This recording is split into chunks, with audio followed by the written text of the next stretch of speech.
étais là dès la création, Fils unique du Dieu très haut, et mystère de ta gloire révélé en toi, Christ notre Seigneur.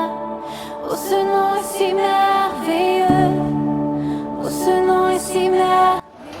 Bonjour, peuple de Dieu. Nous bénissons le Seigneur qui nous accorde dans sa grande bonté, sa grâce, il est d'être vivant. Alléluia. D'être présent devant sa face, lui qui nous réunit dans sa grande miséricorde. Alléluia. C'est un privilège qu'il nous accorde. Nous n'avons mérité nullement que ceux qui sont morts et non pas pour ce jour. À nous, il a accordé la grâce selon sa grande bonté d'être vivant. Amen. Et nous ne pouvons que bien être reconnaissants par rapport à ce qu'il a fait. Alléluia. Amen. Par sa grâce dont nous voulons évoluer dans la méditation que nous avons introduite dimanche dernier. Nous, sous forme d'interrogation, afin que, revenus en nous-mêmes, en cherchant en nous-mêmes, en fouillant en nous-mêmes, que nous puissions voir réellement. C'est un examen, alléluia, personnel, et qui peut s'étendre au niveau familial, au niveau communautaire. Alléluia. Nous parlons depuis lors sur le thème qu'avons-nous bénéficié en suivant la tradition de nos ancêtres. Qu'avons-nous bénéficié? Alléluia. Nous savons tous que quand tu suis quelque chose, tout comme quelque chose par rapport à quelque chose d'autre. Alléluia. C'est tout à fait normal. Nous suivons Dieu parce qu'il nous a montré, ou alors nous devons suivre Dieu parce qu'il nous montre là, que nous, dans lequel nous marchons, nous amenait à la perdition. Et que le chemin qu'il nous montre maintenant nous mène à la vie éternelle. C'est-à-dire qu'il y a un bénéfice derrière. Alléluia. Que les générations des hommes ont suivi les traditions de leurs ancêtres. Nous n'allons pas revenir sur les définitions, lesquelles nous avons parlé dernièrement.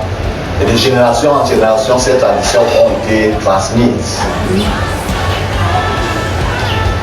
Qui sont pour un certain nombre d'hommes.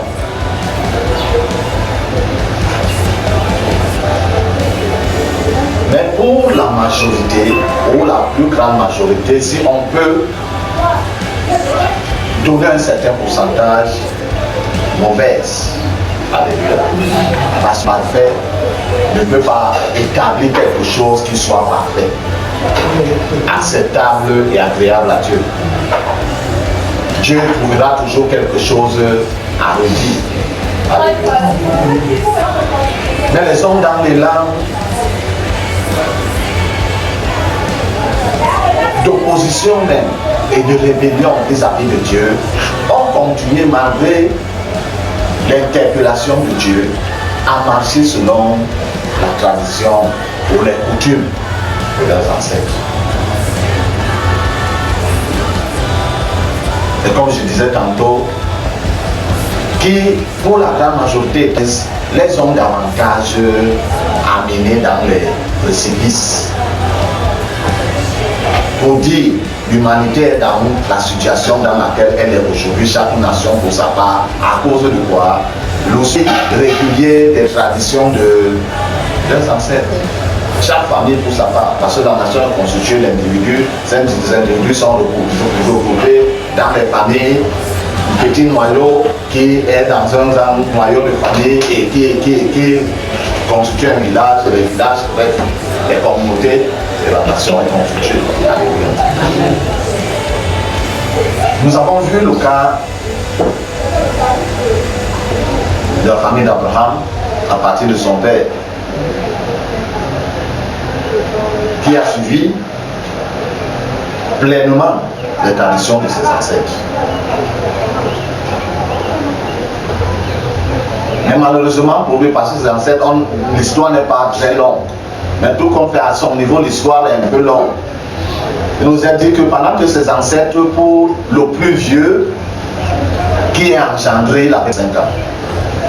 Lui, quand il arrive à son niveau, pour qu'il commence à donner des enfants, il a fait 70 ans. C'est vrai qu'en ce temps, les gens vivaient un peu plus longtemps qu'aujourd'hui. Même si c'était à nos jours, aujourd'hui, 70 ans, c'est un vieillard. Quelqu'un qui est vieux, comment donner des enfants à 70 ans? Tu vas les élever pendant combien? Tu vas les éduquer pendant combien de temps? Si Dieu peut-être te prête, il faudrait que Dieu te prête encore longue vie, peut-être 20 ans de plus, pour dire que non, j'ai laissé un fils donc j'ai éduqué.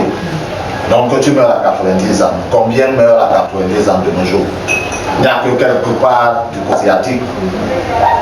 Alléluia. Comment ça engendrer à 70 ans? Non, tout comme fait, il a eu des fils et des filles. Pendant qu'il est vivant encore, le dernier, le Benjamin, si c'était l'aîné, on pourrait dire oh, mais le Benjamin de ses fils meurt en sa présence. Chose très grave. J'ai dit une fois, lors d'un deuil dans une famille, que lorsqu'une de telles choses se passe dans la famille, si cette famille-là ne se tourne pas à Dieu pour crier à Dieu, c'est qu'elle est complice. Quand tu es complice de quelque chose, tu te plains. Non. Tu peux te plaindre pour voiler la face des autres. Tu te plains, tu es parti là-bas, en haut de la source, tu as chié. Quand les cacas sont en train, tu as puisé d'abord ton eau et tu as chié. Quand les cacas sont en train de descendre au long de la source, toi aussi tu te mets à te plaindre pour voiler la face, n'est-ce pas? Et tu sais que c'est toi qui es monté. Son Benjamin est mort en sa présence. Son aîné, Abraham, que Dieu doit changer le nom par la suite à Abraham, quand il fallait qu'il engendre, on dit que sa femme est stérile. Et pourtant, dans la lignée, s'il y avait les femmes tirées, il ne devait pas avoir un suivi, une suite de lignée. Alléluia. Sa femme est stérile. Son cadet direct a eu des enfants. Le dernier a eu des enfants. C'est lui l'aîné. Et pourtant, il était l'héritier des traditions. C'est-à-dire son père, à la mort de son père, c'est lui qui devait prendre la charge, le sac ancestral. On dit que non. Parce qu'ils ont aperçu le plan de Dieu. Alléluia. Que non, ouais. L'enfant qui vient là risque de nous causer des problèmes dans cette famille. Donc il faut qu'on bloque. On frustre sa vie. Pourquoi on dit à certains qui se marient s'ils avaient décidé que voilà. Il faudrait parler également qu'ils décident qu'ils ne se marient pas. Alléluia. Combien dans nos familles en souffrent de nos jours après le plein suivi des traditions des anciens. Certains dans certaines familles, après avoir accouché 10 enfants, ses parents, le père et la mère sont encore vivants. On commence à voir les enfants ne font que mourir, ils enterrent. Le deuxième enfant meurt, ils enterrent toujours. Le troisième enfant meurt, ils enterrent. Le quatrième enfant encore meurt, le cinquième meurt, le sixième meurt, jusqu'au 10e, ils enterrent. Mais c'est comme ça, comme s'ils n'avaient jamais accouché. Pourtant, ils ont suivi pleinement les traditions des ancêtres. On dit que non. Quand il y a ceci, on attache plutôt le pas côté quand il y a une telle situation. Et après, quand c'est l'autre situation, c'est plutôt de ce côté qu'on attache le pas. Ils ont suivi tout cela. Quand ils ne parlaient pas la maison, ils ont respecté à ne pas parler de la maison la nuit.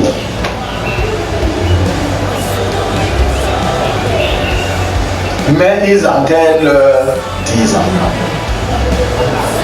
Dans une étude par là-bas, tu trouves que tous les enfants, ils sont cinglés. C'est-à-dire le plus, celui dont la tête est bien. Si tu le racontes, alors tu vas dire que mais c'est quoi ça? Et quelqu'un va te dire pardon. Il a les versions antérieures. Les versions antérieures très graves derrière lui. Alléluia. Vous savez pas que le portable n'avait pas envoyé d'ici. C'était quelque chose. On appelait ça comment encore? De vin bourré. Les versions antérieures derrière lui. C'est que si tu vois ses autres frères et sœurs, tu vas seulement commencer à pleurer. En effet, ça fait rire, mais c'est plutôt des pleurs. Pleinement suivi les traditions des ancêtres. On dit que non, quand la femme accouche, il faut prendre le placenta et venir l'enterrer comme ceci. Ils ont enterré le placenta de ces enfants comme les ancêtres ont établi. Peut-être que en enterrant le placenta, c'est l'enfant plutôt qu'ils ont enterré et ils ont retenu le placenta. Bien-aimés, qu'avons-nous bénéficié en suivant pleinement les traditions de leurs ancêtres? Quelqu'un m'a répondu l'autre jour dans le réseau social que mais si c'était mauvais, c'est ton problème, laisse les miens tranquilles. Alléluia. Peut-être les vôtres n'étaient pas mauvais. Moi je parle parce que je sais que les miens étaient graves. Alléluia. Amen. Qu'avons-nous bénéficié?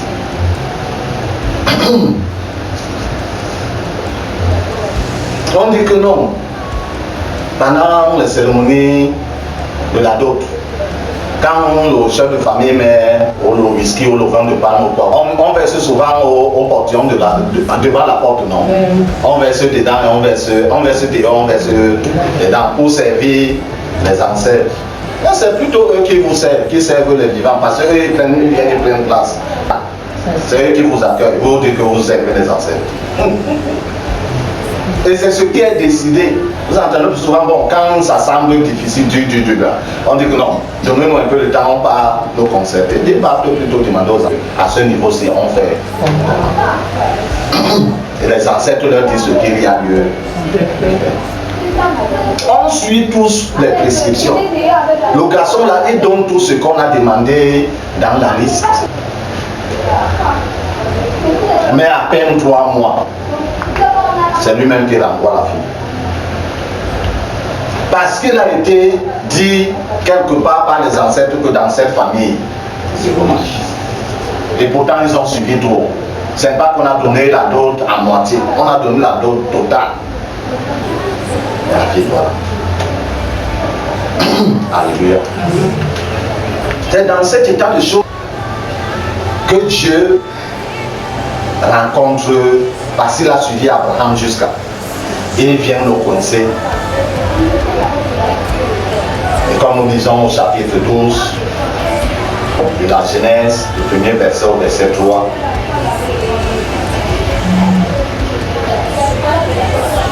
Dans ma version, il est écrit, pardon, l'Éternel dit à Abraham,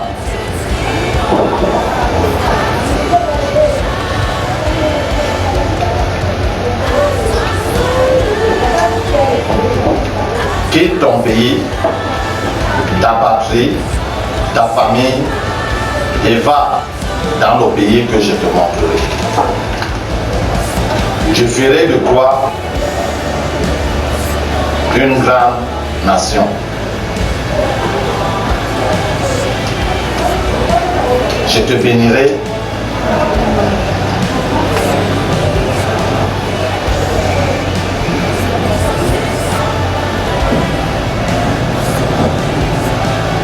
Je te bénirai et je serai avec toi. et tu seras une source de bénédiction pour toutes les nations.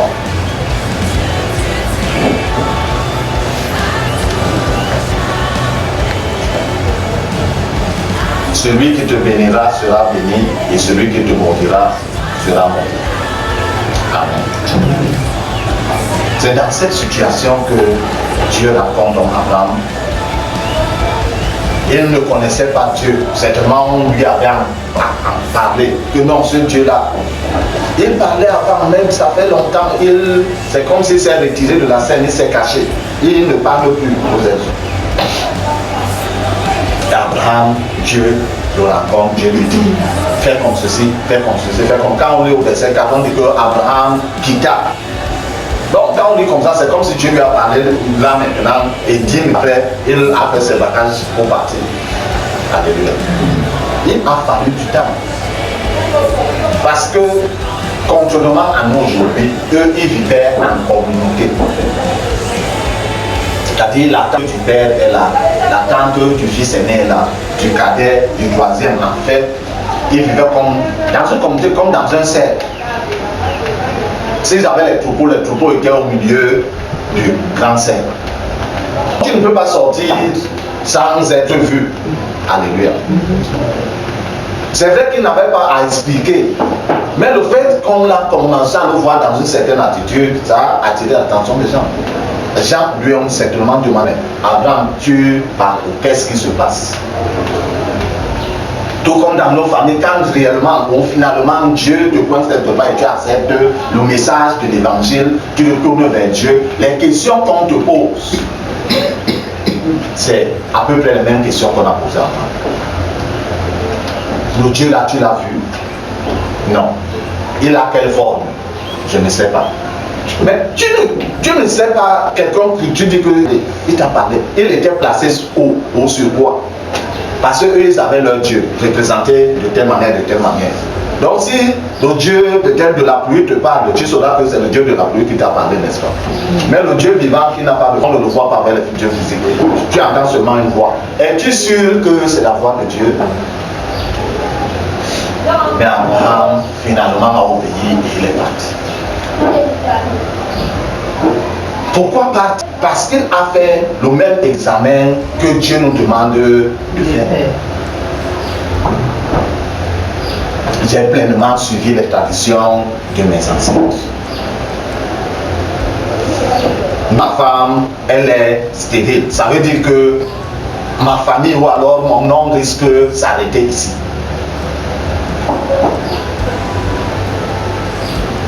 Et il n'y avait pas d'issue, d'espoir. Selon les traditions ou les coutumes de ses ancêtres, on lui avait dit fais comme si, ta femme va accoucher. Il a fait, sa femme n'a pas accouché. Fais encore comme ceci, il a eu à faire sa femme. Fais encore ceci. Quand Dieu le rencontre et Dieu lui donne tout son intention, sa vision des choses, sa volonté pour lui, ne pouvait plus rester. Alléluia. Pour continuer à suivre la tradition de ses ancêtres. Il fallait qu'il fasse un choix. Et le choix là doit être, comment dire cela, historique. Quand Abraham est parti et quitté, ça, en effet, il n'était plus dans son village. Il était dans un autre pays même. Dieu lui demande de sortir de son pays, de sa patrie, de sa famille. Parce qu'en faisant tout ce service ou ce culte-là, Dieu des ancêtres, il était lié, enchaîné. Et il fallait qu'il sorte de là.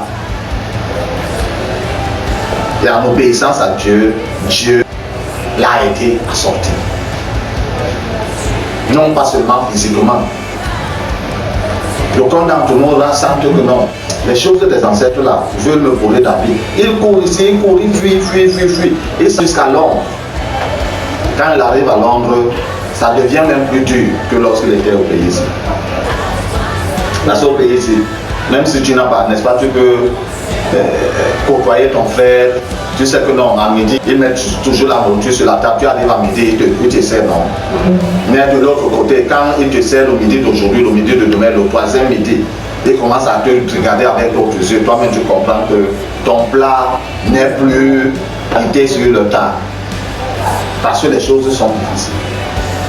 Et l'avantage, ça devient plus que difficile. Les travaux que le gars là ne faisait pas ici au pays, on disait que non, gars, il y a un conteneur qui vient on passe un conteneur, il y a les marchandises là qu'on doit décharger, mettre chez quelqu'un. Le papa, non. Le tchouké. Il a refusé de faire ça ici, mais quand il arrive là-bas, il voit clair. Il va faire le tchouké. Il va même arriver à laver les morts ici. Il ne s'approchait même pas de la mort au pays. Mais quand il part de l'autre côté, quoi qu'il est en train de fuir, les choses des ancêtres là, il faut faire non. Pour avoir les euros non. Ou alors la livre non. Ou le dollar non. Ou notre monnaie étrangère non. Pour pouvoir vivre, n'est-ce pas? Il sera obligé de tout faire. Abraham a vu tout. Quand Dieu l'appelle, on ne parle pas de sa richesse. Mais quand il accepte de suivre Dieu, pendant qu'il évolue, Dieu commence à confirmer sa parole dans la vie d'Abraham. Abraham, donc, étant là à Charan, il n'avait aucun avenir. Pas d'enfant. Peut-être il avait un troupeau, mais le troupeau, son troupeau était insignifiant. Il avait déjà un serviteur. Mais quand il a oublié et a suivi Dieu selon l'itinéraire de Dieu, Dieu a commencé à changer sa vie. Parce que c'est lui qui lui a promis de changer sa vie. Et c'est ainsi que, bien que ça a mis du temps entre le moment où Dieu lui parle et il s'engage avec Dieu, et le Dieu réalise la promesse, le temps s'est écoulé. Alléluia. Mais Dieu a réalisé la promesse. Parce que ce qui lui tenait à cœur le plus, ce n'était pas les richesses. Il a eu les richesses, les serviteurs, les servantes et tout. Il avait besoin d'un héritier. Au point, à cause de la force des choses, sa femme Sarah lui a donné sa servante pour qu'il ait un héritier. Mais là n'était pas la promesse de Dieu. Alléluia. Dieu a promis, Dieu a réalisé sa promesse. C'est pourquoi il nous invite. Tout comme il a parlé à Abraham, il parle à tout un chacun des êtres humains sur cette terre. Depuis que tu suis la tradition ou les coups de tes ancêtres, qu'as-tu réellement bénéficié? Si nous sommes honnêtes envers nous-mêmes, nous verrons que nous n'avons rien bénéficié.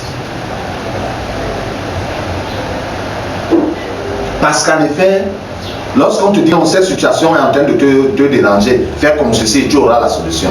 Quand tu as fait cela, bon, la solution va apparaître pour un certain moment. La situation va davantage se compliquer. On va te dire non, il faut encore faire comme ceci. Et c'est toujours toi qui t'attaches. Quand le marabout a fait son truc, il te dit non, pas déposer au carrefour, non. Après, à quelle heure? C'est lui qui parle avec toi. C'est toi-même qui parle. Ça veut dire que c'est toi-même qui es engagé dans. Tu t'enfonces davantage dans la chose. On te dit que même va plutôt au cimetière. Même le jour où tu n'aimes pas passer au cimetière. Mais on te dit pas au cimetière à 23 heures. C'est toi qui. Et c'est toi qui t'enfonces. Donc nous devons dire, moi je suis devenu riche parce que j'ai suivi les traditions. Mais au prix de quel sacrifice? Quel sacrifice as-tu donné? D'autres donnent le sacrifice, leurs enfants, ils deviennent riches. D'autres leurs membres du corps, ils deviennent riches. Ou bref, d'autres même, leurs amis, leurs connaissances, ils deviennent riches. Mais Dieu ne nous demande pas un tel sacrifice. Lui-même c'est un sacrifice pour que nous devenions riches. Spirituellement, mentalement, moralement et pour le reste. Sauf tout simplement que nous décidions comme Abraham a décidé en ce jour-là de faire quoi? De sortir du cercle ancestral de sa famille. Alléluia. Amen. Pour s'attacher à Dieu. Et chemin faisant, Dieu voit que même le nom qu'il portait est un problème dans sa vie. C'est pourquoi Dieu décide de changer son nom. D'aucuns d'entre nous portent des noms catastrophiques. On donne à quelqu'un le nom d'Edimo. Edimo, vous savez de quoi? Tantôt. On donne le nom de quelqu'un, on donne à quelqu'un le nom de Niem. Ça veut dire qu'il fasse quoi? Qu'il vit. C'est toujours le suivi des traditions des ancêtres, non? Parce qu'un ancêtre donné a eu à porter le nom d'un nom. Et il faut dire que non, si le nom là reste dans la famille, n'est-ce pas? On donne le nom de Dieu. Alléluia. Nous suivons les intentions. À quel prix?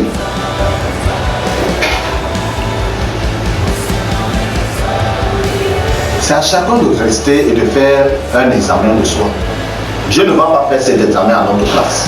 Ce n'est pas ton frère ou ta soeur qui va, c'est toi-même de faire l'examen et de sortir. Abraham a fait faire l'examen lui-même. Et il a décidé d'aller là où Dieu l'indiquait. Même comme il ne connaissait pas l'endroit précisément, il a pris tout de même la direction. Chacun d'entre nous doit prendre. Pour ceux qui veulent demeurer, Dieu ne va forcer personne. Il te dit seulement, si tu obéis, c'est bien, vous irez ensemble. Si tu désobéis,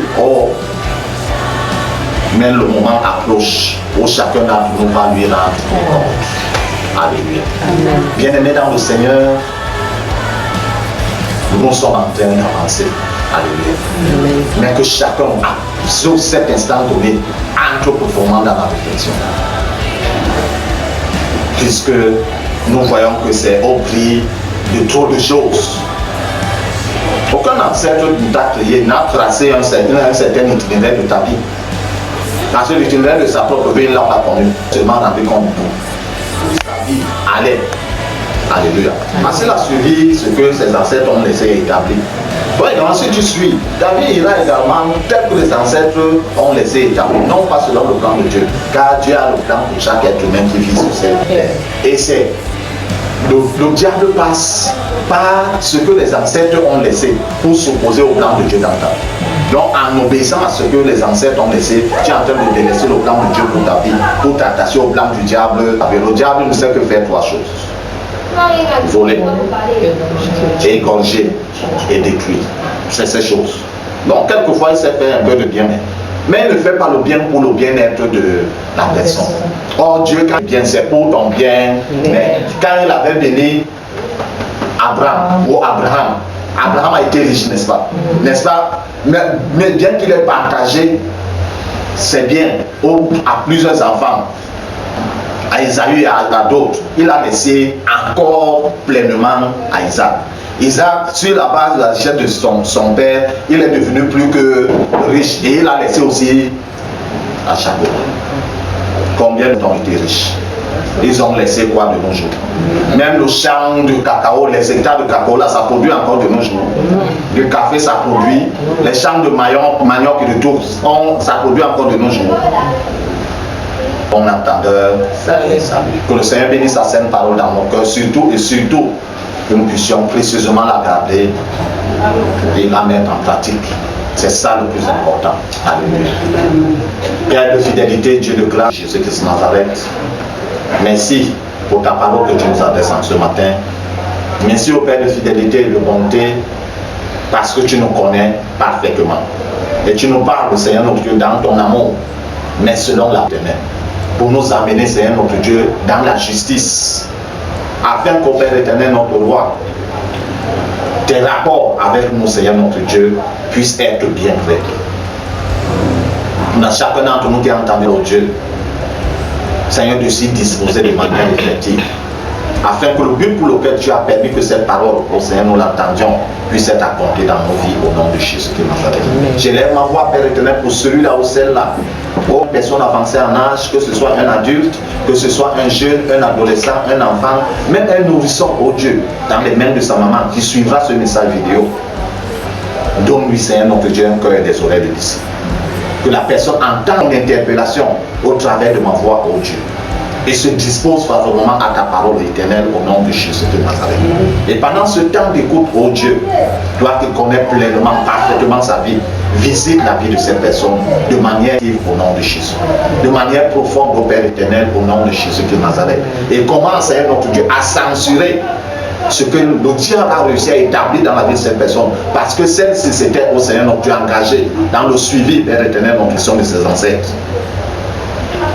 Comment dans ta grande miséricorde, au Père éternel, a relevé, Seigneur notre Dieu, les aspects de sa vie, au Père, qui avait été, Seigneur Dieu, entraîné dans les précipices.